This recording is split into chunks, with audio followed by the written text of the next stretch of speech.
नमस्कार दोस्तों, स्वागत है आपका हमारे YouTube चैनल जलधारी क्लासेस में। तो आज की वीडियो का फर्स्ट क्वेश्चन है, शिक्षा ऐसी होनी चाहिए जो छात्र को, तो यहाँ पे आप ऑप्शन देख सकते हैं। 1 का सही आंसर क्या होगा? ऑप्शन डी, क्योंकि शिक्षा ऐसी होनी चाहिए जो छात्र को सुसंस्कृत बनाए, जो छात्र को व्यावसायिक दृष्टि से आत्मनिर्भर भी बनाए और जो छात्र को नैतिक सद्गुणों से संपन्न बनाए। तो ऑप्शन डी होगा यहाँ पे राइट आंसर। क्वेश्चन नंबर 2 है, जब आप कार्य आरंभ करते हैं तो किस विषय पर अधिक सोचते हैं? तो किस विषय पर आप सबसे ज्यादा सोचते हैं जब आप किसी भी काम को शुरू करते हैं? तो राइट आंसर क्या होगा यहाँ पे? ऑप्शन ए कि कार्य की प्रकृति एवं योजना पर। और मतलब आप योजना बनाते हैं, प्लानिंग बनाते हैं कि आज इस काम ने कैसा होना है। क्वेश्चन नंबर 3 है, वर्तमान समय में बाल केंद्रित शिक्षा यानी कि चाइल्ड सेंटर्ड एजुकेशन पर जोर दिया जाता है। निम्नलिखित में से कौन सी बात बाल केंद्रित शिक्षा की विशेषता नहीं है? तो नहीं है पूछा है, तो 3 का राइट आंसर क्या होगा? ऑप्शन ए होगा कि बालक को केवल तथ्यात्मक ज्ञान से अवगत कराने पर जोर देना। ये बाल केंद्रित शिक्षा का कभी भी उद्देश्य या विशेषता नहीं होगी, क्योंकि हमने बाल केंद्रित शिक्षा में भी बालक का पूर्ण रूप से विकास करना है, ना केवल तथ्यात्मक ज्ञान से। तो इसलिए ऑप्शन ए यहाँ पे करेक्ट होगा। क्वेश्चन नंबर 4 है, निम्नलिखित में से कौन सी शिक्षा किसी भी समय कहीं भी प्राप्त की जा सकती है? तो वो शिक्षा कौन सी है? तो वो शिक्षा कहलाती है आपकी अनौपचारिक शिक्षा, जो आपको कहीं भी किसी भी समय पे प्राप्त की जाती है। और एक फिक्स टाइम पे और फिक्स जगह पे कौन सी शिक्षा मिलती है हमें? वो है औपचारिक शिक्षा। क्वेश्चन नंबर 5 है, मूल्यांकन की एक विशेषता लिखिए। तो मूल्यांकन की विशेषता क्या है? तो यहाँ पे करेक्ट आंसर क्या होगा फिर? ऑप्शन डी कि संपूर्ण व्यवहार का मूल्यांकन करना, क्योंकि हम बच्चों को अधिगम देते हैं, शिक्षण देते हैं, और अधिगम का मतलब ही क्या है? व्यवहार में परिवर्तन। तो व्यवहार में कितना परिवर्तन आए हमारे बच्चों का, वही हमने क्या है? उनका इवोल्यूशन करना है। तो ऑप्शन डी यहाँ पे राइट आंसर होगा। क्वेश्चन नंबर 6 है, समाजीकरण एक प्रक्रिया है। तो समाजीकरण कैसी प्रक्रिया है? समाजीकरण एक मूल्यों, विश्वासों तथा अपेक्षाओं को अर्जित करने की एक प्रक्रिया है। क्वेश्चन नंबर 7 है, विकलांगों की शिक्षा भी सामान्य बच्चों के साथ होनी चाहिए, क्योंकि इससे क्या होगा? तो 7 का सही आंसर क्या होगा यहाँ पे? क्योंकि उनमें सामान्य जीवन जीने का साहस आता है। राइट आंसर है यहाँ पे ऑप्शन डी, क्योंकि अगर हम जो डिसेबिलिटी से गुजर रहे हैं, कुछ विकलांग बच्चे हैं, उनको अगर हम अलग स्कूल में भेज देंगे तो कहीं ना कहीं उनको क्या है, ऐसा वो हतोत्साहित होंगे कि मेरे में इतनी कमियां कैसे है कि मैं नॉर्मल या सामान्य बच्चों के साथ शिक्षा ग्रहण नहीं कर पाता हूँ या नहीं कर पाती हूँ। इसलिए यहाँ पे ऑप्शन डी होगा राइट आंसर। हो इन्हीं सभी के लिए बनी है हमारी समावेशी शिक्षा। क्वेश्चन नंबर 8 है, किशोर व वयस्क अध्येता में किस प्रकार की विशेषताएं निहित होती हैं? तो किस प्रकार की विशेषताएं निहित होती है? तो शैक्षिक हो गया, सामाजिक और भावनात्मक। तो 8 का राइट आंसर है ऑप्शन डी। क्वेश्चन नंबर 9 है, किसी पाठ को पढ़ाने में शिक्षक को सबसे अधिक प्रश्न किस चरण में पूछना चाहिए? तो कौन सा चरण है वो जिसमें अध्यापक को सबसे ज्यादा प्रश्न पूछने चाहिए? तो 9 का राइट आंसर है वो है ऑप्शन सी, विकास चरण में। क्वेश्चन नंबर 10 है यहाँ पर, एक आंतरिक बल जो प्रोत्साहित करता है और व्यवहार परक प्रतिक्रिया के लिए बाध्य करता है एवं उस प्रतिक्रिया को विशिष्ट दिशा उपलब्ध कराता है, तो वो क्या कहलाता है? तो 10 का करेक्ट आंसर है यहाँ पर ऑप्शन ए, वो कहलाता है हमारा अभिप्रेरणा। ठीक है, नेक्स्ट क्वेश्चन है क्वेश्चन नंबर 11, भाषा सीखने का प्रभावी उपाय क्या है? तो भाषा हम कब सीखेंगे अच्छे से? जब हम एक दूसरे से बातें करेंगे। जितना हम एक दूसरे से वार्तालाप करेंगे, अपने विचारों को दूसरे के सामने रखेंगे और दूसरों की बातें सुनेंगे, तो हम क्या करेंगे? भाषा को उतने ज्यादा और अच्छे से सीख पाते हैं।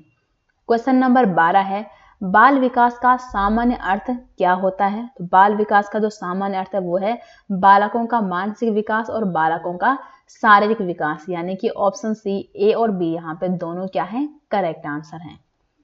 क्वेश्चन नंबर 13 है, विद्यार्थी अधिगम तब उत्पन्न होता है? तो विद्यार्थी में अधिगम कब उत्पन्न होगा? तो 13 का राइट आंसर क्या है? जब क्या होगा? विद्यार्थी को अगर सक्रिय बनाए जाए तभी जाके वो अच्छी तरह से कोई भी चीज़ सीख पाएगा। अगर विद्यार्थी एक्टिव ही नहीं है वो क्लास में, तो टीचर चाहे कितना भी जोर लगा ले उसको सिखाने में, वो बिल्कुल सीख नहीं पाएगा। तो ऑप्शन डी है यहाँ पे 13 का राइट आंसर। क्वेश्चन नंबर 14 है, अध्यापक का कार्य छात्रों में पढ़ाई के प्रति क्या पैदा करना है? तो छात्रों को पढ़ाई के प्रति अनुराग पैदा करना है। नेक्स्ट क्वेश्चन है, मनोविज्ञान एक व्यवस्थित जांच है जिसमें मनुष्य क्या संबंध उसके साथ है? तो मनुष्य का संबंध इसमें किसके साथ है? मित्रों के साथ भी है, परिवार के साथ भी है और पर्यावरण के साथ भी है। तो 15 का सही आंसर है ऑप्शन डी।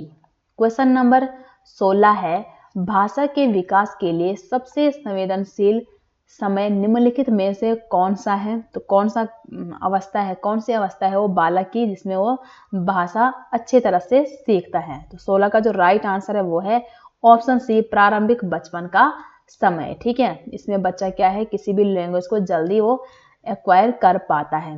क्वेश्चन नंबर 17 है, प्रधानाचार्य का प्रमुख उत्तरदायित्व होता है? तो एक प्रिंसिपल का प्रमुख उत्तरदायित्व होता है निर्देशन योजना का प्रशासन एवं संगठन करना। क्वेश्चन नंबर 18 है, प्रत्येक व्यक्ति एक दूसरे से संपर्क करके बहुत कुछ सीखता है। आप इस कथन से कहां तक सहमत हैं? तो 18 का सही आंसर है ऑप्शन डी, आपको इस कथन से सहमत होना पड़ेगा, क्योंकि हम क्या है, अगर एक दूसरे से, जैसे फॉर एग्जांपल ग्रुप स्टडी में ही बच्चा कितना कुछ सीखता है। ठीक है, वो एक दूसरे से क्या है, वार्तालाप करता है, पूछता है, एक दूसरे से वो क्वेश्चनिंग करता है, तो सबसे अच्छे ढंग से वो सीख पाता है ग्रुप में भी। नेक्स्ट क्वेश्चन है, शरारती बच्चों वाली कक्षा के बारे में आप क्या करेंगे?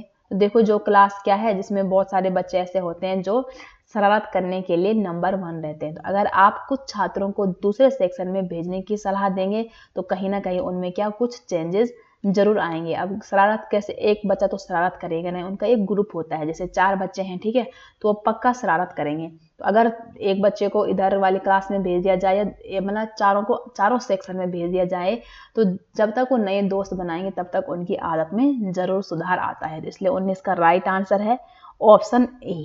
क्वेश्चन नंबर 20 है, पाठशाला जिस समुदाय के बच्चों के लिए होती है उसकी आवश्यकता के अनुरूप ही पाठशाला की क्या होनी चाहिए?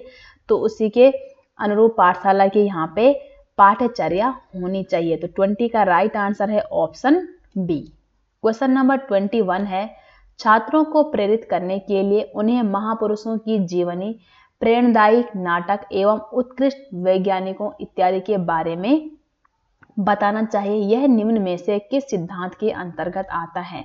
तो ये किस सिद्धांत के अंतर्गत आता है? तो यहाँ पे जो 21 है इसका सही आंसर है वो है ऑप्शन ए, प्रेरणा का सिद्धांत के अंतर्गत ये चीजें आती हैं। क्वेश्चन नंबर 22 है, बच्चों में संवेगात्मक समायोजन प्रभावी होता है? तो बच्चों में संवेगात्मक समायोजन प्रभावित होता है यहाँ पर व्यक्तिगत निर्माण से, कक्षा शिक्षण में और अनुशासन में। तो यानी कि ऑप्शन डी जो है वो है 22 का राइट आंसर। क्वेश्चन नंबर 23 है, अनुसंधानकर्ता की गुणवत्ता किस पर निर्भर करती है? तो किस पे निर्भर करती है ये? तो ऑप्शन बी है यहाँ पे उपलब्ध सुविधाओं पर। 23 का सही आंसर है ऑप्शन बी। क्वेश्चन नंबर 24 है, प्राथमिक स्तर तक बच्चों को शिक्षा महिलाओं द्वारा ही दी जानी चाहिए, क्योंकि इससे क्या होगा? तो आप यहाँ पे ऑप्शन देख सकते हैं और करेक्ट आंसर क्या है वो आप कमेंट बॉक्स में बता सकते हैं। तो 24 का करेक्ट आंसर होगा ऑप्शन ए, क्योंकि महिलाओं को घरों में बाल मनोविज्ञान का अपेक्षाकृत अधिक एवं प्रत्यक्ष अनुभव होता है, क्योंकि प्राइमरी स्तर तक बच्चे कैसे होते हैं, छोटे होते हैं, और जब बच्चा छोटा होता है तो अधिकतर उसकी केयर उसकी माता के द्वारा ही किया जाता है। तो एक मदर जो होती है वो अपने बच्चों को बहुत अच्छे तरीके से जान पाती है, इसलिए क्या है, प्राइमरी क्लास तक अगर बच्चों को महिला पढ़ाए तो वो क्या है, उचित रहेगा। तो ऑप्शन ए यहाँ पे 24 का सही आंसर होगा। क्वेश्चन नंबर 25 है, वयस्क अध्येता धार्मिक, नैतिक, सामाजिक आदि प्रवृत्तियों को किस विशेषता के तहत परखता है? तो कौन सी विशेषता है वो? तो वो विशेषता है संज्ञानात्मक। तो 25 का राइट आंसर है ऑप्शन बी। क्वेश्चन नंबर 26 है, अध्यापक को अपनी जानकारी नवीनतम बनाने के लिए क्या करना चाहिए? तो 26 का सही आंसर होगा ऑप्शन डी, कि दैनिक समाचार पत्रों को नियमित पढ़ना चाहिए, बी है यहाँ पर शैक्षिक गोष्ठियों में भाग लेना चाहिए, और सी है यहाँ पर कि विषय से संबंधित नवीन साहित्य का अध्ययन करना चाहिए। तो उपरोक्त सभी है, ये सभी होगा 26 का राइट आंसर। क्वेश्चन नंबर 27 है, विद्यालय में छात्रों का स्वास्थ्य परीक्षण क्यों आवश्यक है? विद्यालय में क्या है, टाइम टाइम पे टीमें आते हैं ना, डॉक्टर्स वगैरह आते हैं और उनके बच्चों का स्वास्थ्य का परीक्षण करते हैं। तो क्यों आवश्यक है ये? तो 27 का सही आंसर क्या होगा यहाँ पे कि छात्रों की स्वास्थ्य संबंधी कुछ समस्याओं को जानना स्कूल के लिए क्या होता है, आवश्यक होता है। तो ऑप्शन बी होगा 27 का राइट आंसर। नेक्स्ट क्वेश्चन है, शिक्षक की योग्यता एवं आचरण का सबसे अच्छा मूल्यांकन कौन करता है यहाँ पे?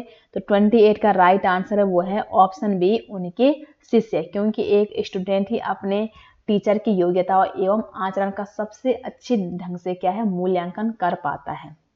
नेक्स्ट है, ध्यान को केंद्रित करने की आंतरिक दशा क्या कहलाती है? तो ध्यान को केंद्रित करने की जो आंतरिक दशा है वो है आपकी रुचि। और आज की वीडियो का लास्ट क्वेश्चन है दोस्तों, सामान्य शिक्षा में बालक का किस प्रकार का विकास करने का प्रयास किया जाता है? तो सामान्य शिक्षा की बात हो रही है, तो 30 का करेक्ट आंसर क्या होगा? सामान्य शिक्षा में बालक का सामान्य स्तर विकास करने का प्रयास किया जाता है। तो ये थी दोस्तों आज की वीडियो। उम्मीद करते हैं आपको ये वीडियो पसंद आई होगी। वीडियो पसंद आती है तो वीडियो को जरूर लाइक कीजिएगा, कमेंट कीजिएगा, और अगर आप YouTube चैनल में नए आए हो तो YouTube चैनल को भी जरूर सब्सक्राइब करना।